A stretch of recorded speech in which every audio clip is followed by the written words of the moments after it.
Hello up there. Let me see if I can turn up this headphone amp.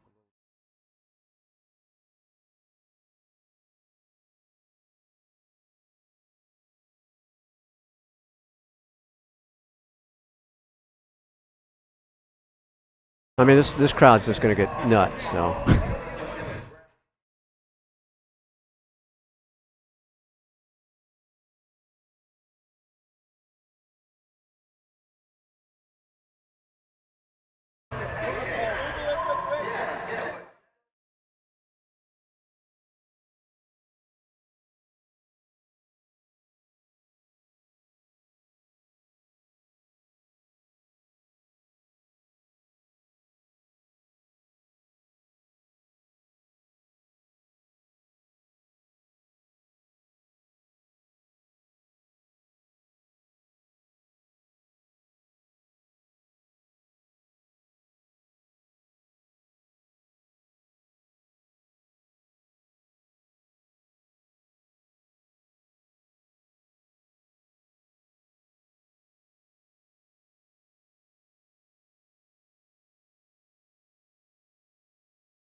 GC clears it this time.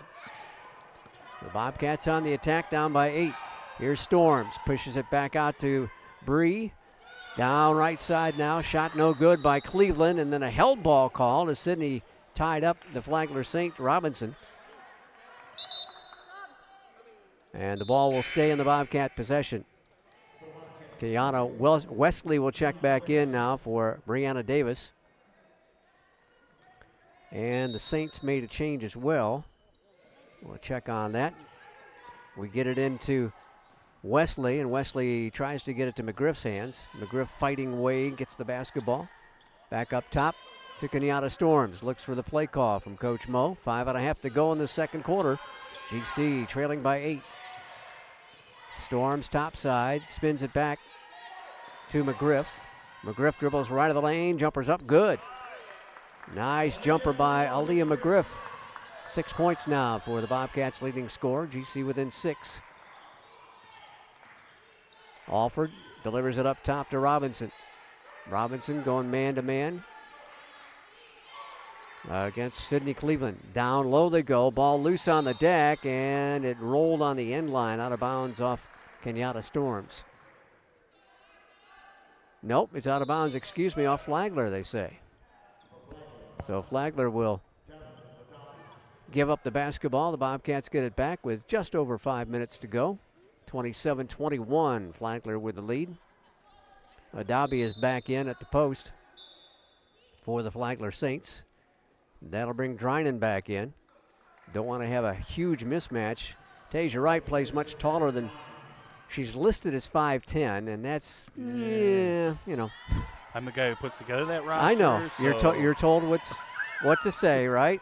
Here's McGriff again, left side, didn't go. Rebound, flat-footed by Drinan, almost got it, tipped away, recovered by Brie Roberts. Roberts going to storm down the floor, Right side they go, driving layup, no good, a lot of contact.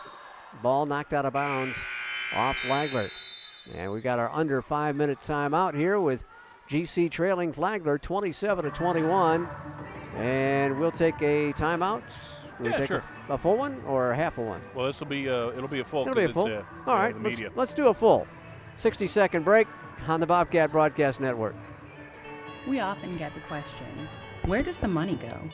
More than 90% of NCAA revenue supports 89 championships and more than 1,100 member schools that give $2.7 billion in scholarships each year. Look around you. There are more than 450,000 student athletes competing every year, succeeding on the field, in the classroom, and in life. Bottom line, we put our money where our mission is.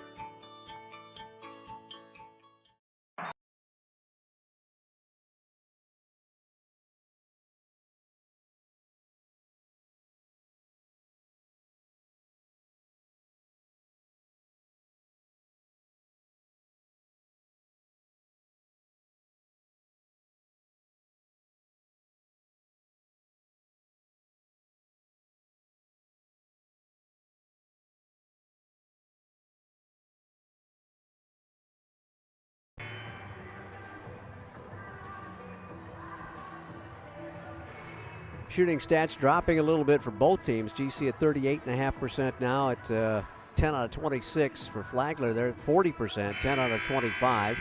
Flagler continues to lead the board work at 18-14. They have more turnovers than Georgia College at 7-4.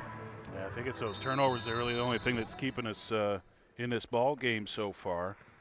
Look at those bench numbers. That's a bit of a surprise to me. 15 points for Flagler to just 6 for Georgia College off the pine. Here is McGriff, and she had a shot blocked by Adabi. That'll be her first block of the day. 26th of the season to tie Drinan atop the Peach Belt Conference. They get it down low to Adabi off her fingertips and recovered by GC. Here comes Wesley. Wesley will drive on the left side, trying to get around Alford. Stops at the baseline. Punches it back out, and it's tipped away. Raven Wade steals it away from McGriff, and McGriff will be tagged with a foul as Wade did a great job of driving on Aaliyah, who was a little off balance, and gets her second personal foul of the game. Second team foul in the quarter on GC. And that will put Wade to the stripe. She has started all the ball games for Coach Lang Montgomery this year, the junior from Jacksonville, Florida. 14 out of 28.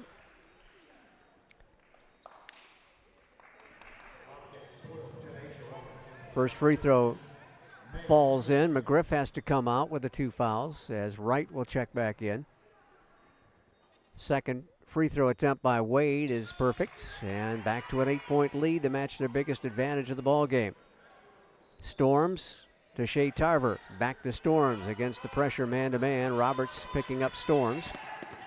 And the freshman will get it across the timeline. She's out of Forsyth County, Alpharetta native. Left side, TJ going to take it in and blocked again by Adabi. And it's out of bounds to Georgia College. Adabi just went up there and snuffed it on TJ. She's a presence on the inside. I mean, that's tough to get around. Not only is she tall, but very long limbs as well, the wingspan. Ball tipped out of bounds on the inbounds pass into the Flagler bench, and GC will have to put it in play in that far northeast corner of the gym. Storms to trigger it. They'll get it into Wright. Wright with 10 to shoot. Bobcats trail by 8. Pull-up jumper, top of the circle. Boom! Shea Tarver, hello. Shea averaging 3.5 points a ball game, just drilled that one. Again, Tarver had such a great finish to last year. She did. With that game at Lander. I believe it was 24 points. Jumper right corner doesn't go. Rebound GC. Storms will take it again. Push it ahead to Shea. Shea with a layup. Not good. It's a little bit short. And rebound taken by the Flagler Saints. They get it to Alford. A cross-court pass stolen away by Sid Cleveland. Sidney pushes it ahead to Shea. Shea on a drive one-on-one against Alford. Pull up, no good. There is a rebound by Adabi, and it's knocked away out of her hands, and Alford will take it back again. They've got a 6-point lead in the ball. Alford going to take it to the rack, and it's going to be a blocking foul called on Kenyatta Storms. KK thought she had stopped and was going to draw a charge there. That'll be her first foul of the ball game. Team foul number 3 on GC. And Alford trying to take advantage of that transition game. Took it to the rack and got the foul called. Alford 19 out of 29 at the stripe this year. 63.5%. She drains the first one. Averaging over 28 minutes a ball game is the senior from Clearwater, Florida. Eyes the hoop, puts the second one up, and it's no good.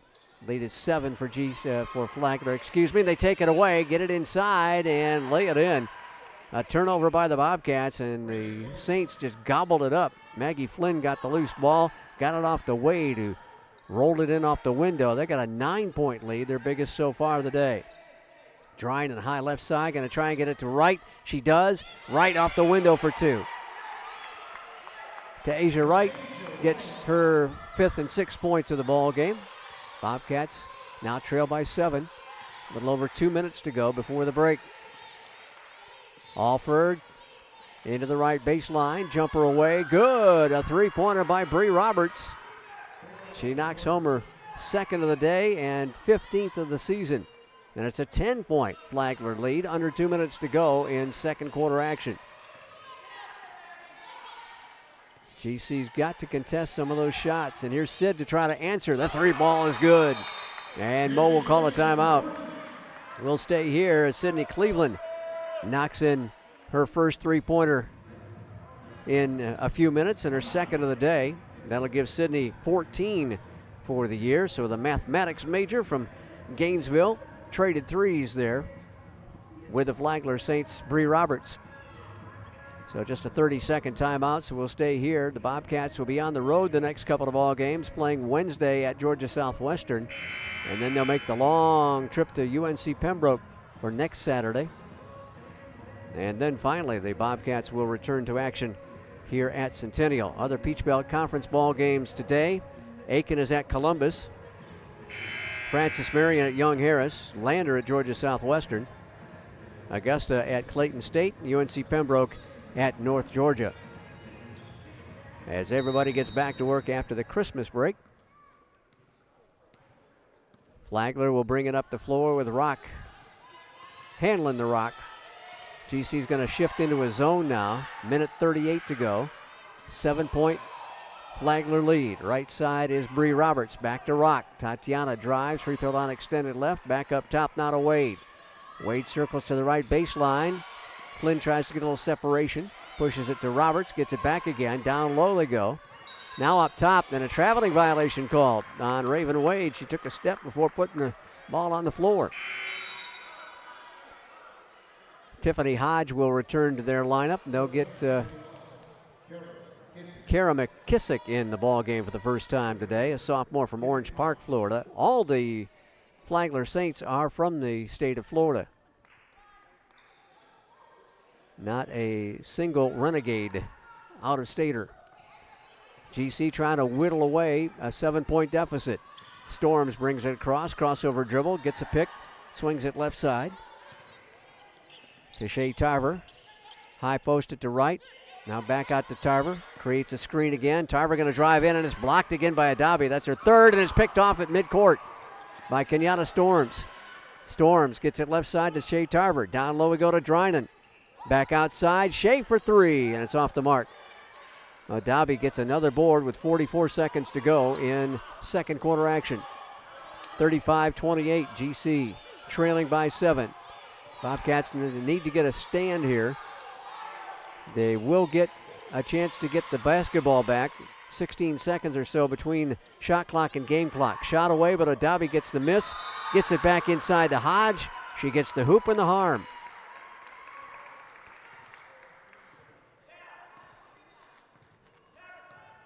.2 seconds to go before halftime, and Flagler has added to its lead.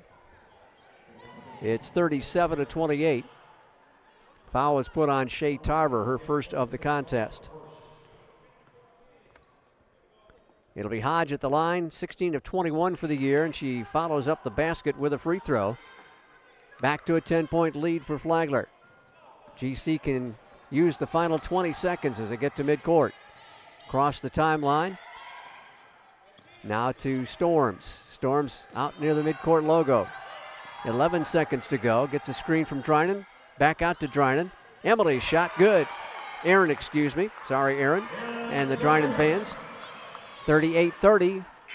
And the desperation shot is short. And Flagler will take a 38-30 lead into the locker room here at the end of the first half of play at the Centennial Center. So the Georgia College Bobcats trailing the Saints by 8. They trailed by as many as 10 points a couple of times in this ball game. Check out some more scores for you in Peach Belt play. At halftime, Columbus State all over USC Aiken, 46-27. Francis Marion at the half, leading Young Harris 27-22. Already in the third quarter with 4:40 to go, it was Lander on top of Georgia Southwestern, 47-32. Clayton State in the third quarter, just underway there, leading Augusta 30-29. And also a fourth quarter score with 4.5 minutes to go. It is North Georgia by 10 over UNC Pembroke, 38-28. Let's check out the statistics while we've got you, and then we'll take a break. The Bobcats shooting 38.9%, 14 of 36, while Flagler is 13 for 31 for 42%. GC shot 2 of 7 at the three-point line for 29%. And three-point shooting for Flagler was at 4 of 11 for 36.4%. Bobcats did not take a free throw in the first half, while Flagler hit 8 of 10 in first half plays. That's the big difference already. The 8-point difference is at the free throw line. A 25-17 rebounding edge for Flagler. They've spread it out, but Adabi has 9 boards so far. 8 points for Raven Wade, 8 points also for Tatiana Rock, and 6 points for Brie Roberts, all on three-point baskets. The Bobcats' leading scorers Aaron Drinan with 8. Aliyah McGriff and Sydney Cleveland have 6, along with Tasia Wright with 6 points. Bobcats have 9 assists in the first half, led by Kenyatta Storms with 3 and Shea Tarver with 3. 5 assists for Flagler. They're all spread out among 5 different players. 11 turnovers for Flagler. Bobcats have scored 10 points off those mistakes. Just 6 turnovers for GC, 8 points off turnovers, for Flagler off the Bobcat mistakes. 4 blocks by Adabi, and no blocks at all for Georgia College. So Adabi has taken over the lead in the Peach Belt Conference in block shots. 10 steals for Georgia College, and led by Kenyatta Storms with 4. Sydney Cleveland right behind with 3. 5 steals for Flagler, led in that category by Raven Wade with 2. Flagler with 14 points in the paint to Georgia College's 12.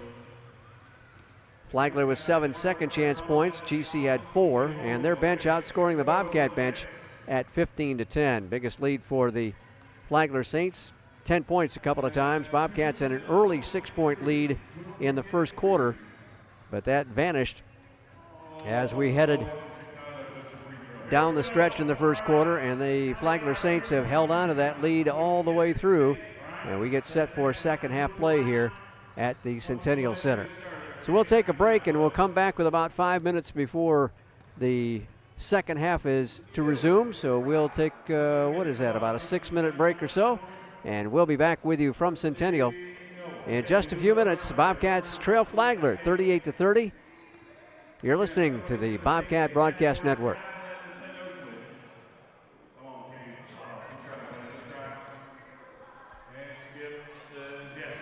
Okay, we'll come back at 5 till, guys. 5 minutes left in halftime. We'll come back. Just as important to you as what you did as a player. As long as you know that you made the effort to do the best of which you're capable, there's no failure. Success on 3. There are over 400,000 NCAA student athletes. And just about all of us will be going pro in something other than sports.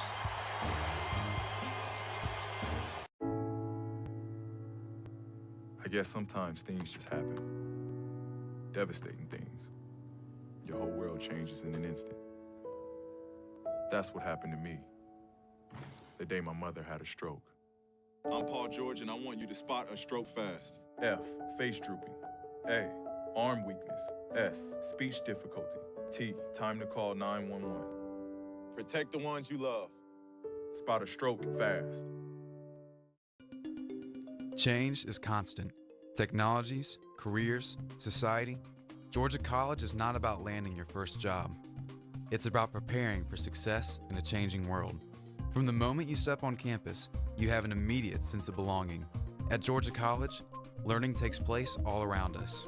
Our students are critical thinkers, ready to graduate into a complex world. Georgia College, your public liberal arts university. Technologies, careers, society. It is impossible to predict the future. The jobs of tomorrow may not even exist today. At Georgia College, you will learn to be a critical thinker, to develop new ideas and out-of-the-box solutions, because those are the kind of lifelong skills you'll need in a rapidly changing world. The way we see it, it's not really about what you know. It's about how you think. Georgia College, your public liberal arts university.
Na na na na na na, I love you so.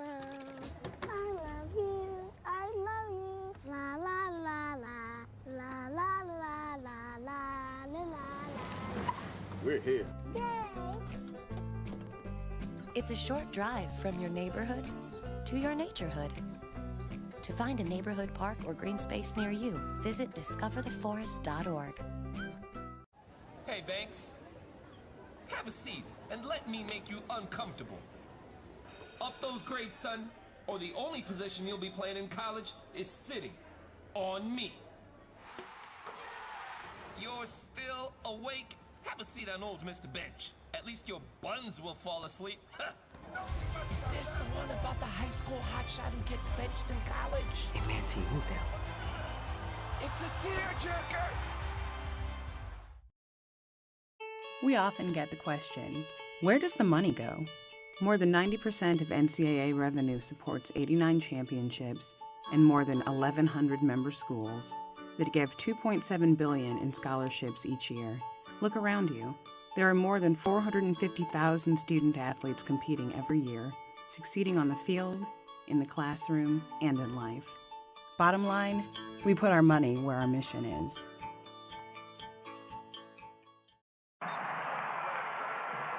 What you've gained as a student will be just as important to you as what you did as a player. As long as you know that you made the effort to do the best of which you're capable, there's no failure. Success on 3. There are over 400,000 NCAA student athletes. And just about all of us will be going pro in something other than sports.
And we're back with you at the Centennial Center, waiting for halftime to finish up as the Bobcat women trail the Flagler Saints women 38-30. Let's check out the standings right now in the Peach Belt Conference women's basketball action. This Flagler team number 1 in the division at 3-0, 5-2 coming into today's play after a 2-game winning streak. Lander at 3-1 is in second place, and they have won 3 ball games in a row. And in case you didn't know, because of the departure of the 2 teams, Montevallo and Armstrong State, excuse me, only 12 teams left in the Peach Belt Conference. They've done away with the divisions, so it's the top 8 teams among the 12 teams left that will battle for the Peach Belt Conference championship in March. So Columbus State, Francis Marion, Georgia College, and North Georgia all tied for 3rd place with 2-1 records in women's play.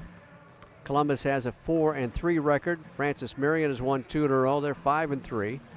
Bobcats with the longest win streak in the conference, as Al said at the start of our broadcast today. They've won 4 games in a row. North Georgia at 7-2, and they won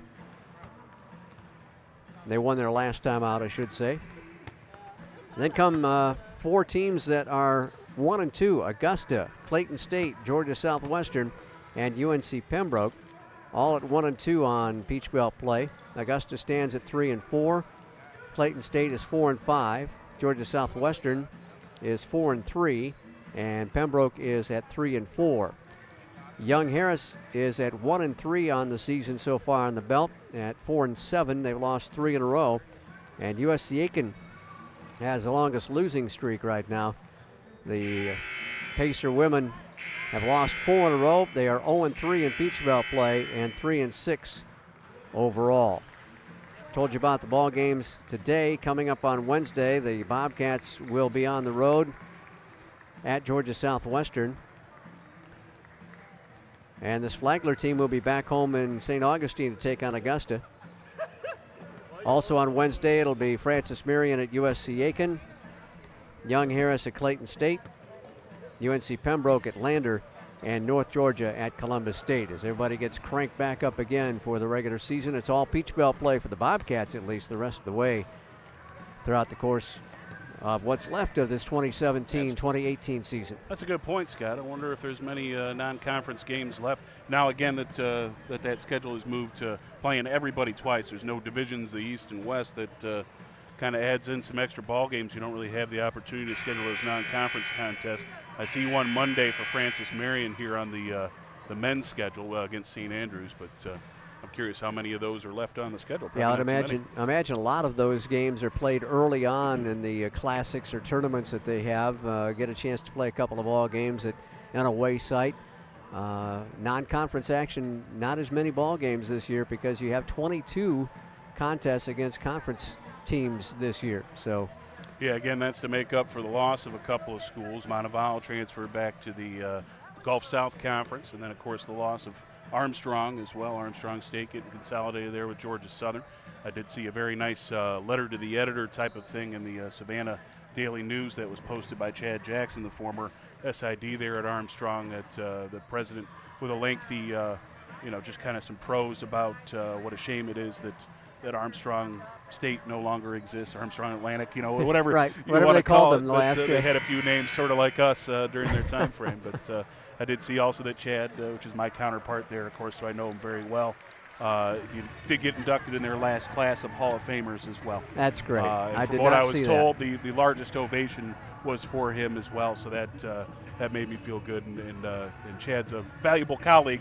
We'll keep his sports information skills going there at Georgia Southern. He's working with the women's basketball team there, but he's a big loss for our league, that's for sure. And I heard him do the Peach Belt, or not the Peach Belt, the Southeast Regional volleyball action that the Georgia College team was involved in with Flagler. Flagler winning it, of course. He did a great job, He too. did. I mean, volleyball's a tricky sport. Basketball's tough.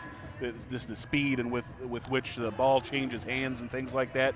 But volleyball's got a little bit of extra, nitro infused there, and that's not an easy sport to do broadcast for. And Chad did a great job. Well, the Bobcats trail Flagler by 8 here as we start second half play. Flagler will head to the north end here at Centennial, right to left, and GC will head to the south end, left to right. It'll be Flagler's ball to start things off, and Georgia College will get the starting 5 back out there. It's Wesley, McGriff, Sydney Cleveland, Aaron Drynan, and Kenyatta Storms.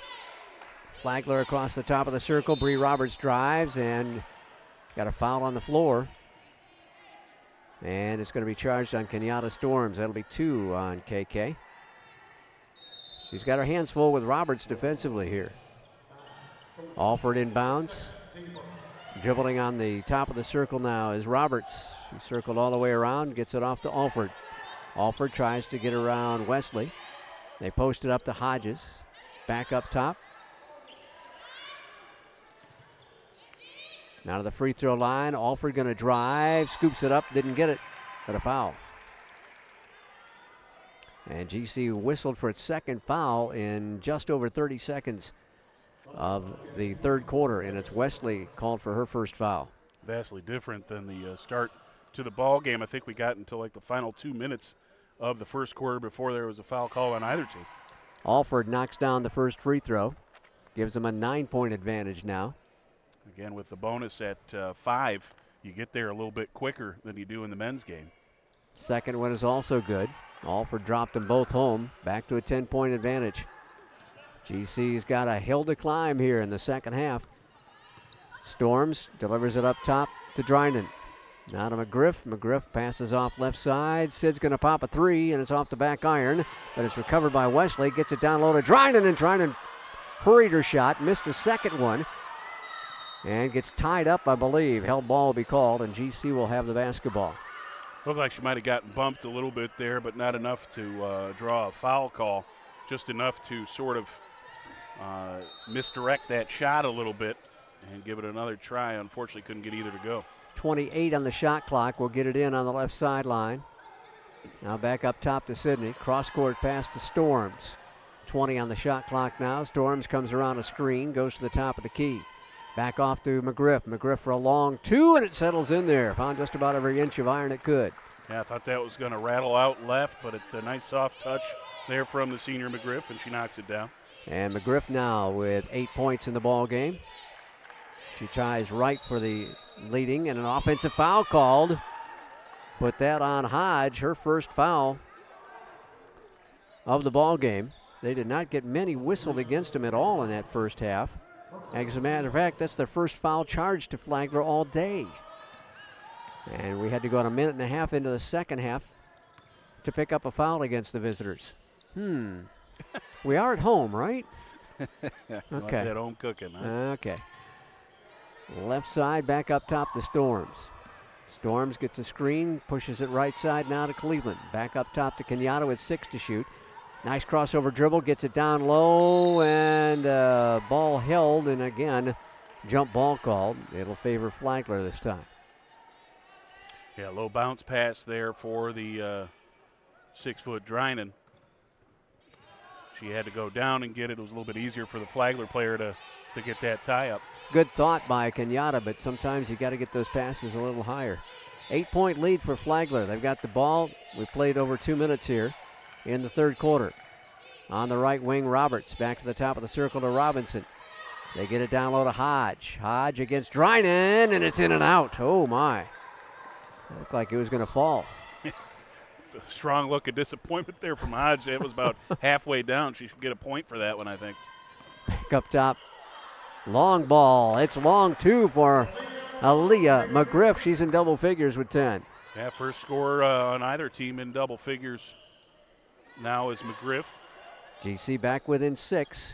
Bobcats still in a man-to-man. Hodge, check it, that's Wade, excuse me. Back up top to Robinson. Robinson working against Cleveland. Comes around a mini screen. A pot puts a shot up off the back iron. GC gets the rebound, and it's taken away by Hodge. And then knocked around and still recovered by the Flagler Saints. And we're even. Wade will put it in. Back to the offensive side. 8 double-digit scoring games now for McGriff in her 10th contest of the year. Not too shabby. Second team all-conference last year, preseason all-conference for this year, and it's stolen away by Flagler again. A sloppy pass up top by GC. Roberts has it on the right side. Back around the left perimeter, straight away. Alford going to drive, kick it out to Roberts. Right corner three is good. And Mo wants a timeout. At 6:27 to play in the third quarter, Flagler saw the Bobcats pull within 6. And it's the 11-point lead. We got a full timeout. We'll be back right after these messages on the Bobcat Broadcast Network. I guess sometimes things just happen. Devastating things. Your whole world changes in an instant. That's what happened to me the day my mother had a stroke. I'm Paul George, and I want you to spot a stroke fast. F, face drooping. A, arm weakness. S, speech difficulty. T, time to call 911. Protect the ones you love. Spot a stroke fast. Change is constant. Technologies, careers, society. Georgia College is not about landing your first job. It's about preparing for success in a changing world. From the moment you step on campus, you have an immediate sense of belonging. At Georgia College, learning takes place all around us. Our students are critical thinkers, ready to graduate into a complex world.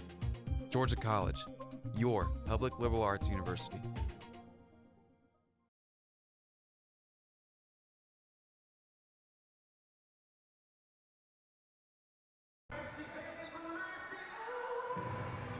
Well, the lead really ballooned on the Bobcats here. Flagler jumping out and Roberts knocking down the three to give them an 11-point lead. Yeah, didn't really get the adjustment in halftime that we needed to sort of surge back into this thing. Instead, Flagler extending their lead here in the second half. And Bobcats got to come up with an answer. It hurts that Georgia College has not attempted a free throw yet. While 10 of 12 from the free throw line is Flagler. That's 10 extra points. Exactly, and that's almost the full difference between the two teams. Storms gets to the top of the circle, down low to McGriff, and she put it up too strong. Was expecting some contact, and it didn't come, and she just looped it up there too hard. Back to Flagler's end of the floor. 6 minutes to go, third quarter. Roberts up top, swings it to Robinson, into the right corner to Alford. Bobcats have shifted into a zone now. They get it down low, roll it up there by Hodge, and she caught the edge of the rim and knocked it in. And we've got a offensive foul charge to Wade, her first foul. Still going to count that? I guess. Basket, I guess. Must have come after. 47 now. Yep. And it had apparently happened after the ball went through the hole. So a 13-point lead for Flagler. GC with Storms off right side now to Wright, who's checked in. Back out to Storms. To Cleveland, down low to McGriff. It's tipped out of her hands on the baseline, out of bounds to the Bobcats with 12 on the shot clock. Yeah, Scott, I'm not real sure that was the correct style of entry pass there. Even if McGriff had picked it up, she would have been down along the baseline. Jumper from outside by Davis doesn't go. Flagler gets the rebound. Bobcats with only 4 points in the first 4.5 minutes of this second half. Robinson, jumper left side. No, but she got fouled after the fact. Gracious. Yeah, late whistle there, and Cleveland was late covering the ground as Sydney had to come up a little bit. Looked like she might have ticked her arm on the way through, but that didn't affect the shot very much, that's for sure. Robinson averages over 25 minutes a ball game for Coach Lang Montgomery. She misses short on the first free throw. Here comes that spark plug off the bench again. Tatiana Rock, she'll replace Alford at the point guard position. These are Robinson's first tries from the free throw line. She's 7 of 11 on the season, 64%. Transfer from Florida State College, Jacksonville. She missed the second one as well. And GC got bailed out there. Across the timeline is Storms. Man-to-man pickup by Rock. Storms drives, kicks it back out. McGriff for the long-range two, doesn't go. Rebound, though, by Wright. TJ has a ball knocked out of her hands on a shot attempt. And now finally a foul inside on the black shirts. That's Tasia Wright's career in a nutshell right there. That was 1-on-5 down low on that rebound, and she picked it up and then got it again after her own miss. That was a lot of black jerseys down there as everybody in white was getting ready to play some defense.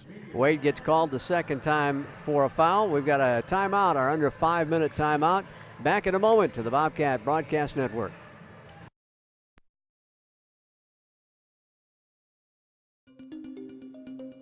Technologies, careers, society. It is impossible to predict the future.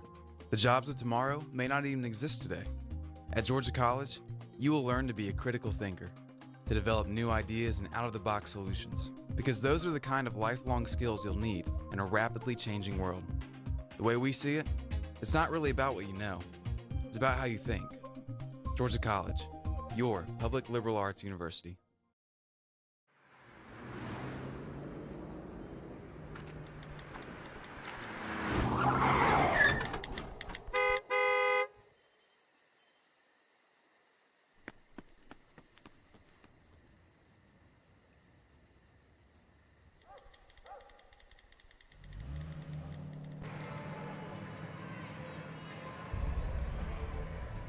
Flagler with a 13-point lead, their biggest of the ball game to this point.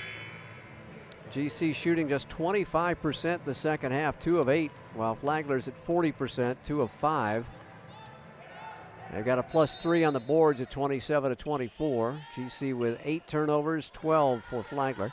Bobcats get it to Brie. Davis going to drop a 3. Well, I need something, Scott.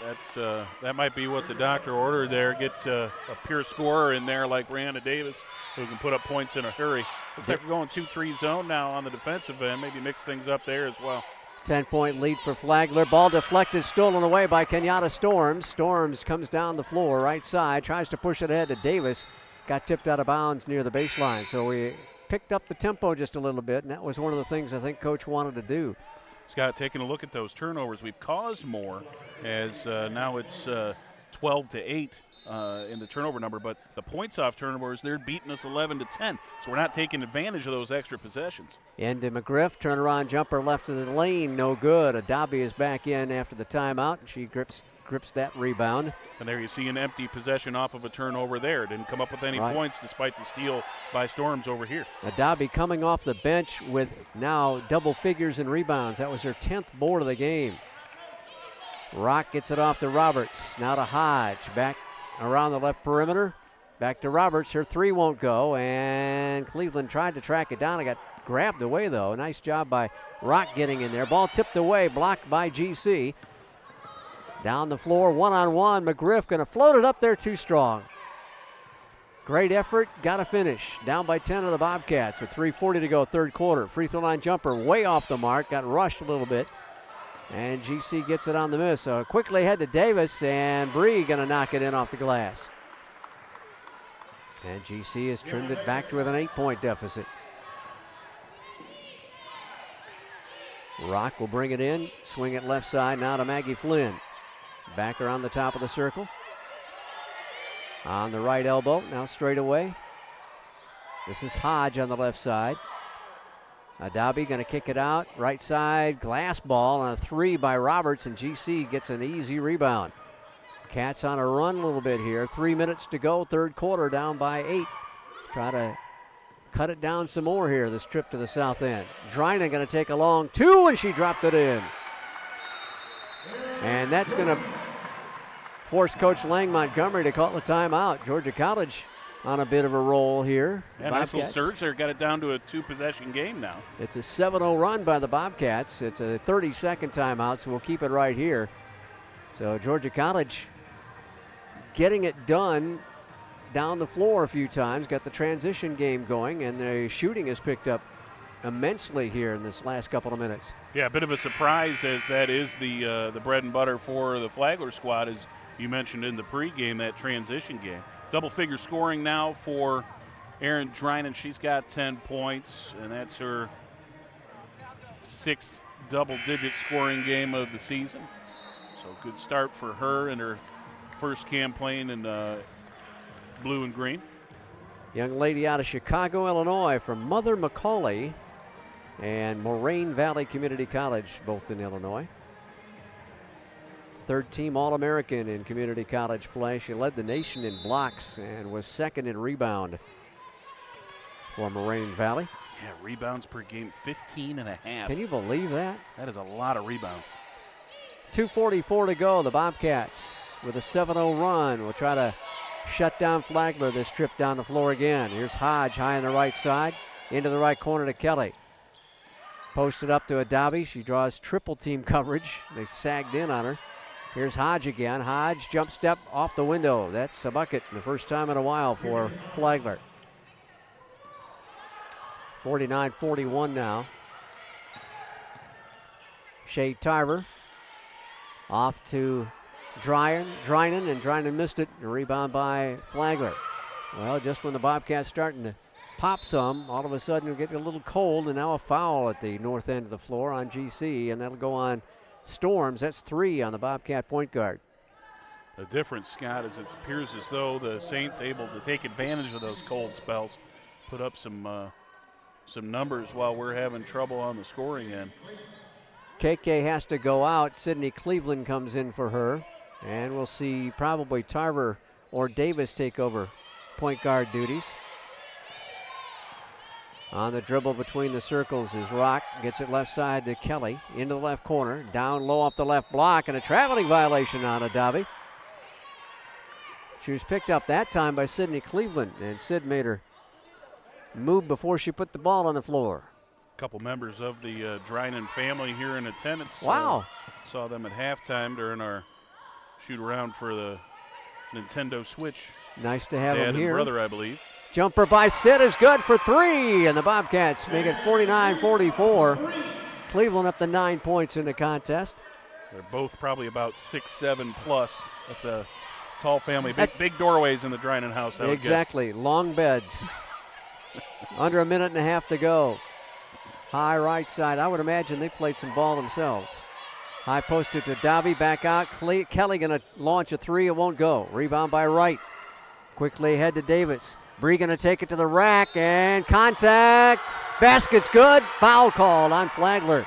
Wow, tough 50-50 call there. That was. The feet were set by Rock, but what Davis did well was kind of at the last moment sort of divert her energy to the side so she didn't initiate the contact, just kind of worked her way around it instead. Very heads-up play there by Brianna Davis. And she'll be at the free throw line for the follow-up. 9 out of 12 at the stripe this year, and it's good. And the Bobcats are within 2 at 49-47. A little over a minute to go in third quarter play at Centennial. Rock gets it to Alford, high left side. Back to Rock. They'll swing it back to Alford against the Bobcat zone. Here's Hodge, top of the circle. Right side now, and a foul on GC. That'll be the 5th team foul in the quarter. And just kind of a slapping motion there from Davis, but she was such a distance away from Roberts. I don't know that she could have made contact with her. That was an interesting call. So the foul is called. Actually, they put it on Cleveland. It should probably have been 23, not 32. It was, okay. Producer corrects me as always. And it's no good by Roberts. Oh, maybe a foul down low? Must have been something down low. I was looking at the ball, obviously.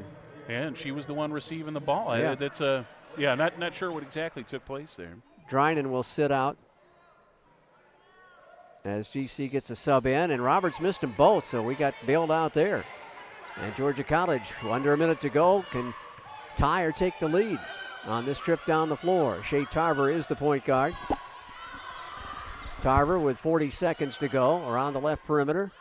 Look for McGriff, now back out to Tarver with 36 seconds left on the clock, 11 on the shot clock. Down low, there's McGriff. Turnaround jumper in the paint, rolls off, no good. 6-footer just refused, maybe less than that, refused to fall for. 25 seconds to go, shot clock is off.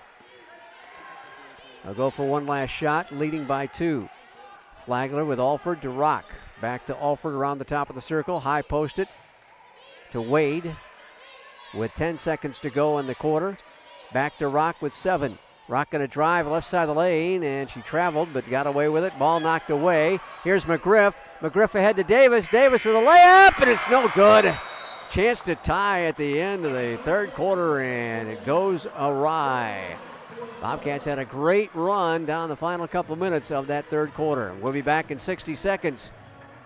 Trailing 49-47 of the Bobcats. This is the Bobcat Broadcast Network.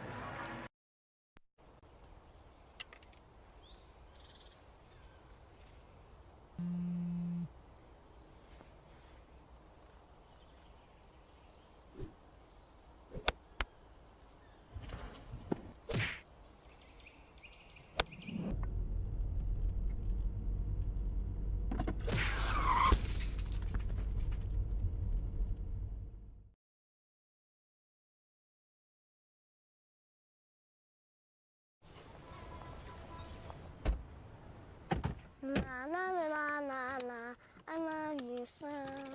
I love you, I love you. La la la la, la la la la la la la. We're here. Yay! It's a short drive from your neighborhood to your naturehood. To find a neighborhood park or green space near you, visit discovertheforest.org. Hey, Banks. Have a seat and let me make you uncomfortable. Up those grades, son. Fourth quarter action underway here. Georgia College had a chance to tie it up right at the horn after the ball got loose, and unfortunately Davis couldn't drop it in. Yeah, I had to rush that layup there as she was down to fractions of a second there, but would have been nice to head into the break down 0 instead of a pair. Bobcats with the ball to start it, though. I'll let you check out some numbers for us. Yeah, numbers have really evened out considerably. Both teams shooting 38%. Davis three-pointer, left corner, no good, but Wright with a big rebound. Bobcats maintain possession, trying to tie the ball game. Leading scorer for Georgia College, Leah McGriff and Aaron Drinan both have 10 points for Raven Wade for the Saints. And a pass inside, tipped away. Didn't get quite high enough. Rock down the floor to Alford. Alford back to Rock, top of the circle. They got both their point guards in there right now. Had both in there in the end of the third quarter. Right side to Roberts, back up top. Around the right perimeter. Right baseline, now punch it back up top with 8 to shoot. NBA 3 doesn't go, and a rebound falls into the hands of Sidney Cleveland. Ahead to McGriff, 2-on-2. McGriff stops, pops, doesn't drop, and Cleveland can't get the rebound on a tip. They've got Hodge hanging basket down there, and a help ball called. Wow. Shea Tarver got in there and just muscled with Wade, knocked her to the floor. Shea wasn't going to be denied on that, but she wanted that basketball. Either going to get the ball or a foul, and she gets the tie. Jumped right in there for it. Georgia College will get Drinan out.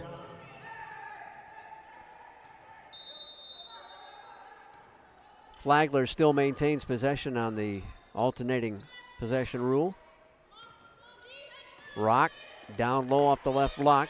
They'll kick it back out. Roberts wide open 3, and she missed it and went through the arms of Cleveland and recovered by Alford. Middle of the floor, Wade rolls it up there, missed it. Rebound tipped out top, and Rock recovers it again, and she loses the handle on it, out of bounds. Interesting play there is you had a defender. I didn't see which one. I think it was maybe Tarver, as she slapped the basketball, but also the leg of Rock and kind of threw her off balance a little bit. She came up very confused as to why there wasn't a foul called after losing that basketball. Neither team has scored in the first minute and a half of this fourth quarter. It's still 49-47. Flagler on top. GC going up against the zone now, down right baseline, and it's knocked away again. Another turnover coming back to rear its ugly head. Alford stops top of the circle, gets it off left side, left corner now. Roberts for 3. That time she knocked it home. And Brie Roberts makes it a 5-point lead for Flagler. 12 points all on 3-point baskets by Brie Roberts. So GC has to fight back against a 2-3 zone. Left side, get it into McGriff, back out to Davis. Davis for 3, yes ma'am. Brianna Davis with her 10th three-pointer of the season.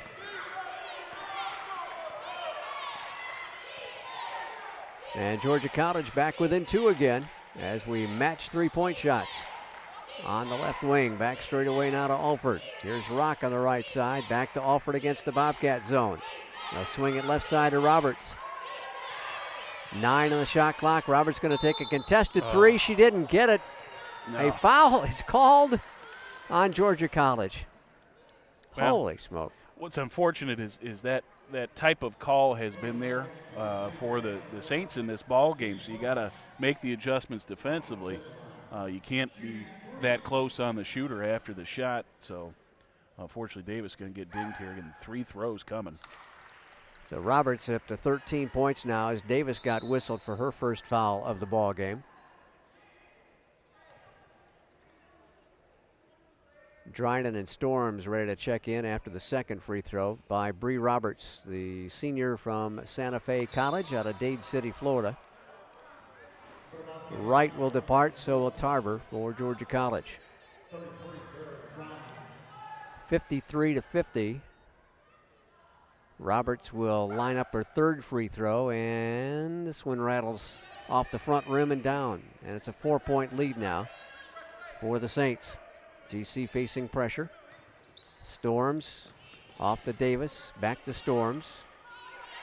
1-2-2 trap. Got it across the timeline in time. Left side now, Davis going to launch a long 3, and she knocked it home again. Brianna Davis, back-to-back triples. Well, I guess you can foul people taking 3s down here as long as you make them on the other end, right? That's right. They only got 2 out of 3 on that exchange. 1-point deficit now. Bobcats trail by 1, 54-53. Here's Alford. Will shake and bake up top. Right side now to Rock. 10 on the shot clock. Back to Alford on the left wing. To Rock straight away. High posted to Wade. Knocked out of her hands by GC's Sidney Cleveland. Cats with a chance to take their first lead in forever. Here's Davis. She's feeling it. 3-pointer away and good. And Brie hammered it home for the 3rd time in a row, and the Cats lead by 2 at 56-54. Timeout taken by Flagler, but it's a 30, so we'll stay here. Wow, get the ball to 23, folks. Yeah, hot hand here. The only thing that could potentially cool her down is maybe this 30-second timeout. She had a season-high 18 points twice last year, has 17 right now with 6:18 left in this ball game, so that career high is in serious jeopardy if she continues to light up the net as she has been doing here. She's taken the last 3 shots for the Bobcats, and all of them have found the bottom of the well. They've made it a full 60 timeout, but we'll keep it here as Georgia College is up by 2 for the first time since the first quarter, I think it is. They led 13-12 with 2:13 to go in the first quarter. That was the last lead for the Bobcats. Davis, one of those folks on this Bobcat roster that has a better scoring average in conference contests, and that's going to continue after today's action. 9 points per game overall. She's over that, and 11 points per contest coming in her 2 Peach Belt matchups. Now you got to remember, Davis spent about a week in a walking boot, so she missed a couple of ball games in December. And it's good to see her back in the lineup and getting back to form here. Knocking down 3-pointers, getting the job done. Well, she was also an All-American from an Illinois community college, Rock Valley College, Division III All-American. So we've got a couple of Bobcats who have that distinction. Yeah, she's got a national championship in her history as well, the 14-15 Division III national championship team there at Rock Valley. So some tough basketball in her past, and she's showing it right now.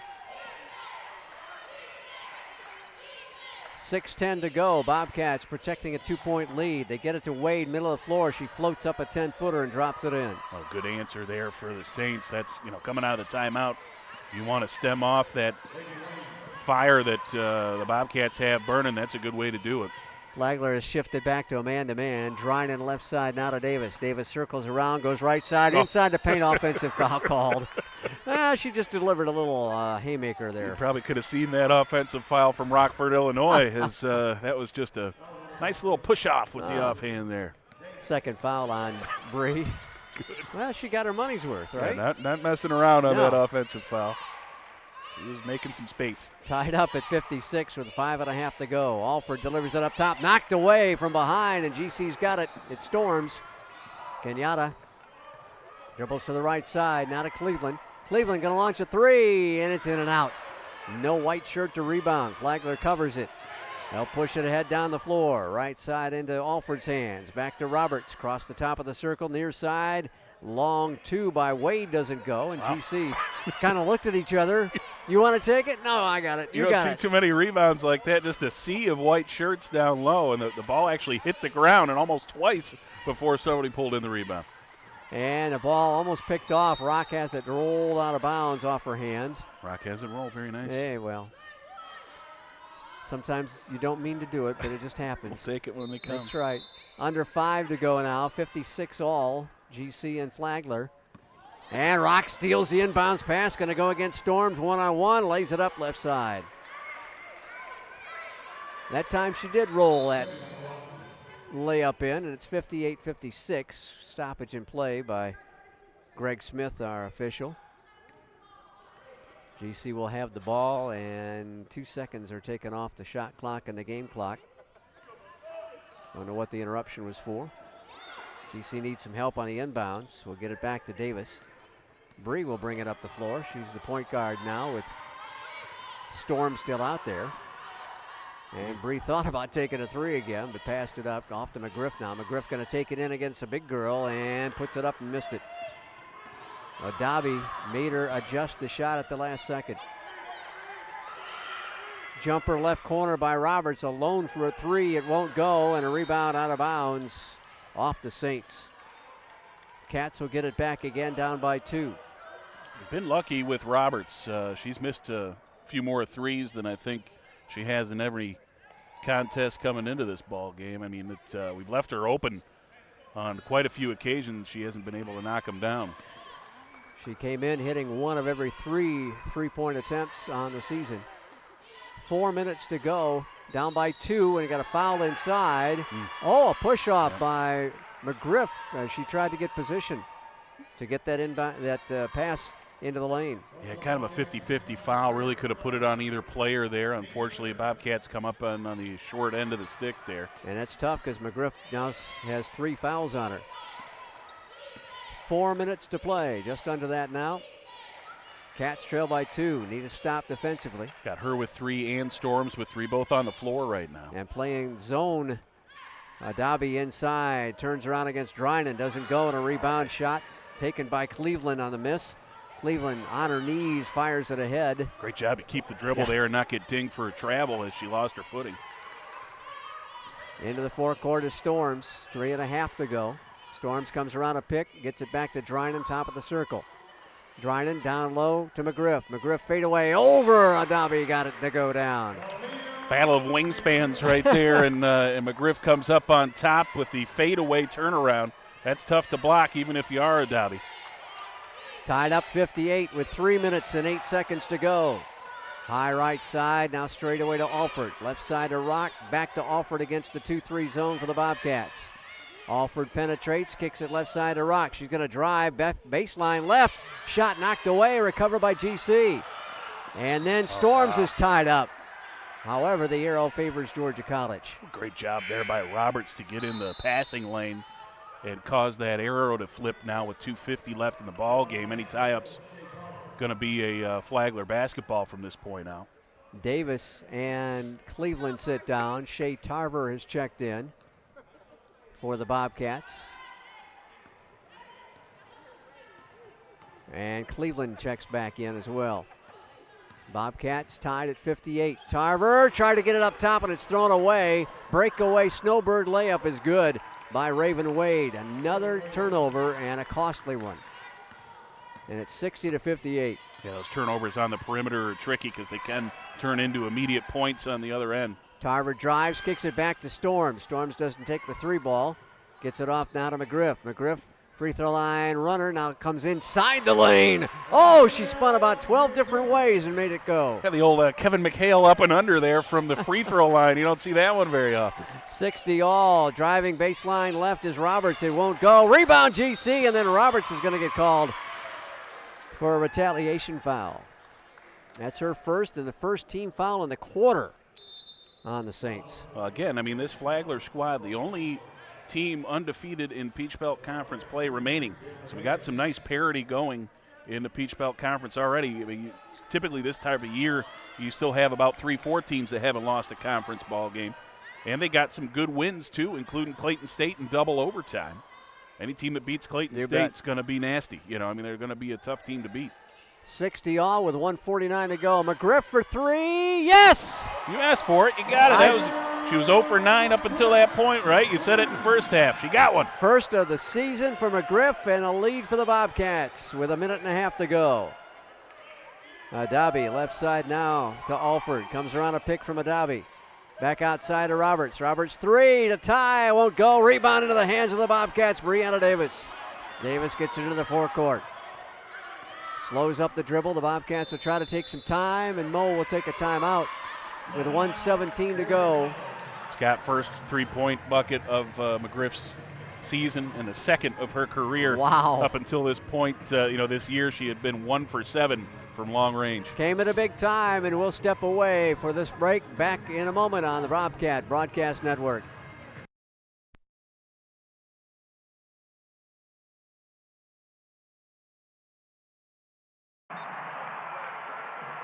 What you've gained as a student will be just as important to you as what you did as a player. As long as you know that you made the effort to do the best of which you're capable, there's no failure. Success on 3. There are over 400,000 NCAA student athletes. I'm going to bring her back from the break with the out-of-town scoreboard. We'll sponsor it by Zaxby's, let's say. They're always good friends of Georgia College Athletics. So the out-of-town scoreboard, sponsored by Zaxby's on North Columbia Street. Got the new location. I've been there a couple times. It's very nice. Nice. Check it out. Very nice. All right, so some finals. We got Columbus State 78, USC Aiken 59. And Francis Marion beats Young Harris 52-46. Lander hanging 90 points on Georgia Southwestern in a 90-53 ball game. And then a 10-point contest here as Clayton State takes down Augusta University 62-52. North Georgia beats UNC Pembroke 63-50. And, of course, we're the only women's game still going because we got the half-an-hour delay of action. Davis inbounds to Storms in the backcourt. Bobcats need to kill a minute 15. They lead by 3, 63-60. I think it's going to take some more points. Yeah. That's going to be key as well. Got to find a way to get some more points on the board to get Davis back in there. Driner with a long 2 doesn't go, and a rebound taken by Flagler. We had to settle for a long outside shot by our post player. It seemed early in the shot clock yes. too there, Scott. Yes. I don't know. Alford going to drive, and a floating layup's no good, but a stick back good by Dabi on the left side. 63-62, 50 seconds to play. The Cats lead is 1. That's the trouble with that zone. Defensively, sometimes you can find seams as an offensive player to get the offensive boards that you wouldn't get when you're matching up man-to-man. 22 seconds between the shot clock and the game clock, so we got to get a bucket here. McGriff from 3, no. And a rebound taken by Tatiana Rock. Rock will take it down the floor, 28 seconds to go. Right side, Roberts steps inside the arc, back to Alford, to Rock on the left wing. 19 to shoot. Alford, right side to Roberts. Against the 2-3 zone, they zip it down low. Shot up and good! And it's 64-63 on a bucket by Wade. They beat the zone to the spot on the pass inside, and Wade hammered it home. Great pass there from Alex Alford to thread the needle. You got that zone. It's supposed to, combat those sort of plays, but she found just that little bit of seam to create the offensive play and give her team the lead with 13.4 left. And a timeout taken by Flagler. With 13.4 to go, as Al said, GC will have one last crack at it to try and win it at home against the number 1 team in the Peach Belt Conference Women's Division. Again, resetting the play here. 3 team fouls for Georgia College, 1 team foul for Flagler, so there won't be any free throws for a little bit, probably the rest of regulation at least. Foul trouble, not really much of a factor. Storms, McGriff, and Davis all with 3, but they're, again, only 13.4, but the arrow is in Flagler's favor. That could come into play here. Brianna Davis has the ball, circles right side with 10 to go. To Sydney, long 2, right side, no good. Fights for the rebound, 4 seconds to go. Flagler's got it, and a foul called on GC. See, again, the unfortunate spot there, didn't have enough team fouls yet. 2.9 seconds, that girl's not going to be shooting. They still got to get another team foul. Yeah, that's only the 4th team foul. So it'll be out of bounds to Flagler with 2.9 seconds to go. Another timeout taken. Didn't see who requested that. I think that might have been a Flagler call. Yeah. Coach Erica Lang Montgomery called her final timeout. Yeah, looks like both teams out of timeouts now. Again, resetting the fouls. Georgia College with 4, so the next one is going to put somebody on the free throw line, but it's also unfortunately going to eat some clock. 2.9 left. The arrow in Flagler's favor as well. Maybe not the shot we wanted to have on that last play by Sydney Cleveland. She had to come inside the arc a little bit long. I think the initial play was there. She was open for a 3 and decided against it. Again, didn't really need the 3, only needed a 2. So I think that might have been in Sydney's head that, why take this long distance shot if I can get something a little bit closer. But it was kind of a floater, which isn't really Sydney's game. She's more of a spot-up shooter.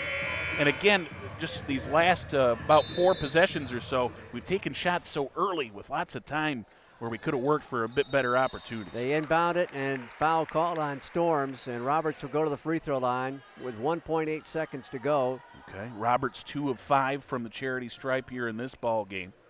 It's going to be a one-on-one here, so got to get this rebound right off the first one. First one really doesn't matter because you're going to be chucking long here regardless. Gets the first to fall. She'll try one more time. Yeah, either way, with 1.8, you got to think that a 3-point attempt is the best the Bobcats are going to be able to do. Short, off the rim. Here's McGriff. McGriff from beyond midcourt. It won't count. She got it off too late, and the Flagler Saints have come to Milledgeville and pulled out a 65-63 win over the Bobcats of Georgia College. Well, an unfortunate finish there. We had so much to get back into the ball game. I think we kind of ran out of gas on those last couple possessions as we had such a big deficit to come back from. got into it, got the lead for, probably fractions of a second there, unfortunately, and then turned it back over again for the final. But good effort there. Couldn't be the first team to put a Peach Belt Conference blemish on the Saints record. So the Saints pull one out after Georgia College had rallied to take the lead. The Saints come back and take the win. Georgia College had led 63-60 with 1:45 to go and a timeout taken. They got the ball back in play, I think, with 1:16 to go. And Flagler gets a bucket to go ahead 64-63, and then a final free throw from Brie Roberts to get the win. Great rally by the Bobcats, but it comes up just short. And we'll check out the numbers in the ball game and wait on Coach Mo Smith to make his way here to courtside. As the first game is concluded here, Flagler led this contest for 30 minutes and 57 seconds. Bobcats only led for 5:45. The game was tied for a little over 3 minutes in the ball game, including down the stretch. GC had trailed big and then rallied in that fourth quarter. They're down by a 49-47 count at the end of 3. And Flagler made it 52-47 in the first couple minutes of the quarter. And then the Bobcats would come back. They finally retook the lead at 6:21 to go at 56-54. And then it went kind of back and forth for the final 6:21 of this contest. And unfortunately, it didn't go the Bobcats' way here against the Flagler Saints. So the Saints remain unbeaten at 4-0. The Bobcats dropped to 500 in the Peach Belt Conference at 2-2. And Georgia College overall is now 5-5 on the season. Well, Coach Smith is approaching. We'll get to the numbers in just a little bit, but first we'll talk with the Bobcat head coach. Great comeback, Coach. They really fought back in that fourth quarter and looked like it was going to be our ball game. Yeah. Well, I'll tell you, we expended a lot of energy coming back. Right. And, I thought it caught up with us just with our bad start, but a lot of that had to do with the way they played. They played well. They hit shots. They got to that free throw line. Like we said before the game, we got to keep them out the paint. Right. And I thought they did a great job just attacking the paint, and really that was our last possession where they got that ball inside really easy on us and scored. So hats off to them. I was proud of our girls' effort, though.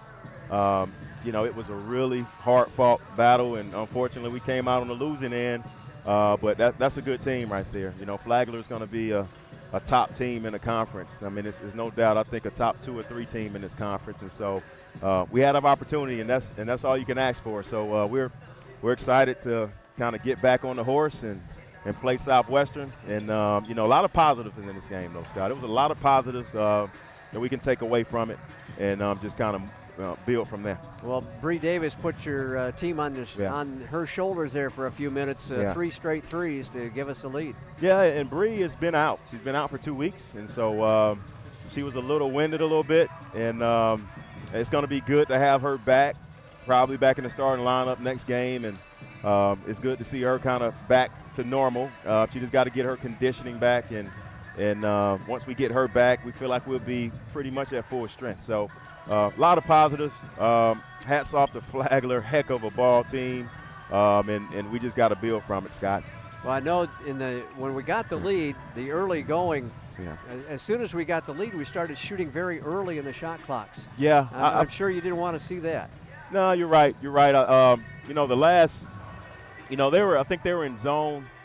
Well, I know the last minute and a half, we ran the shot clock down and got some good looks. I thought the last minute and a half we just settled for jump shots, and that was my bad. I gave us some stuff to run, and the jump shot is an option, and that was kind of unintended consequences. I think our last 2 possessions we settled for jump shots, and it hurt us because we were really good inside out. Even with 3 shots that she were making, they were first like inside out touches, and we went away from that. Yeah. Well, a good ball game unfortunately didn't go our way, and now you got to hit the road for a couple of ball games, Southwestern and UNC Pembroke next week. Yeah, that's right. We got to do that, and we'll feel like we'll be fine. We feel like we'll bounce back and just take positives away from this and hit the road. So it's good to get on the road and try to get ourselves situated back on the right track. Happy New Year, Coach. Hey, Happy New Year, Scott. Thank you. Thank you much. Mo Smith, the head coach of the Bobcat women, as Georgia College falls 65-63. Let's check out the stats in the ball game. Flagler with their 65 points, led by Raven Wade with 16 points. Right behind her with 15, and the final free throw of the ball game, Brie Roberts. Also in double figures, Tatiana Rock had 10. 5 points for Hodge, 3 points for Alford, 7 for Robinson, 4 for Adabi, but 13 rebounds for Adabi and 4 blocks all in the first half. 3 points for Maggie Flynn, 2 for Alex Herbert. For the Bobcats of Georgia College, they were led by Aaliyah McGriff and Brianna Davis, both tied with 17 points apiece. Eric and Dryan in double figures as well with 10. 9 points for Sydney Cleveland, 6 for Tasia Wright, 2 for Shay Tarver, and 2 more for Sadie Cleveland. Bobcats wound up shooting 27 of 67 for 40% for the ball game, while Flagler was 22 out of 58 for just about 40%, 37.9. Bobcats hit 8 of 18 three-point shots for 44%, while Flagler was 6 of 20 for 30%. Bobcats shot 1 free throw, and we're at home, folks. 1 free throw in the ball game. They hit it. Flagler, 15 out of 21 at the charity stripe.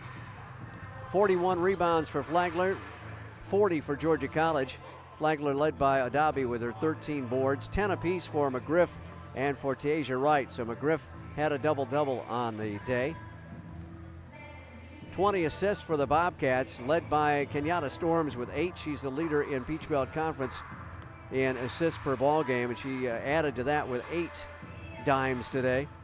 11 assists for Flagler, and they were led in that category by Alex Alford with 4. 17 turnovers for Flagler. The Bobcats scored 16 points off those mistakes. Bobcats had only 14 turnovers, and Flagler put 18 points on the board with those turns. 4 blocks for Flagler, all by Adabi, and all coming in the first half. Just 1 block for GC, and that by Dryden. So Adabi has taken over the lead in the Peach Belt Conference in women's basketball in blocks overall and per ball game. 13 steals for Georgia College. They were led in that category by Storms with 6.